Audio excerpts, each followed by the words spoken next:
As we get into calls, I want you to think of calls as making a down payment to purchase something. In the example that we're going to talk about that's very relatable to us, I want you to have an analogy in your mind of purchasing a home. So let's go through what a home purchase transaction typically looks like. Well, first of all, you agree on the purchase price with the seller, and then you're going to be requested to make a down payment to show that you're serious about buying this. Well, typically a down payment could be some percentage of what the purchase price of the home is. In this case, it's 5%. So you're making a down payment to the seller of the home, and in return, the seller is giving you the right to be able to buy that home.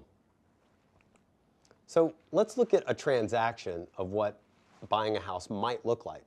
So you place a down payment on your home, and the developer issues you the right to buy the home. So let's focus on the left side where you actually purchase the home. What does that transaction look like? Well, from the developer's point of view, they keep the down payment, and in return, they're obligated to sell the home at the agreed upon price. What price? $400,000 in our example.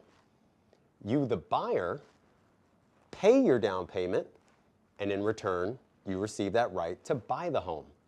And you want to purchase this home. And those are the steps that happens whenever you purchase a home.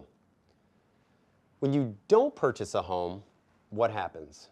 We're past the down payment area here. The developer keeps the down payment. You, the home buyer, pays the down payment. So you could actually lose that down payment. Now, why would you ever not purchase a home? Well, if you found out that a landfill was going to be put up next door before you closed on the house, you might say, hey, I don't want to buy the house. It's not worth $400,000 to me. So the key takeaway here, whenever we're talking about the concept of a down payment, and remember, we're only talking about the concept. The buyer pays a down payment, the seller receives a down payment.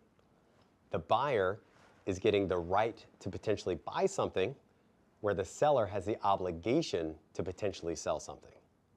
Since we just went over what a home transaction looks like, let's look at how similar it is to what a call transaction looks like. So again, you reserve a price on your stock by buying calls. The call writer or the call seller sells the price reservation. So again, let's start on the left here. So if the stock settles above the strike at expiration, what's going to happen? Well, the call seller, they keep the premium, very similar to a down payment with a home, but also the call seller is then obligated to sell stock at the strike. Okay? The call buyer pays the premium, similar to a down payment, and then what? They secured their right to buy the stock at the strike. So it's similar to a down payment transaction for a home. Now again, just like whenever we went over put options, call options on the right side look very similar.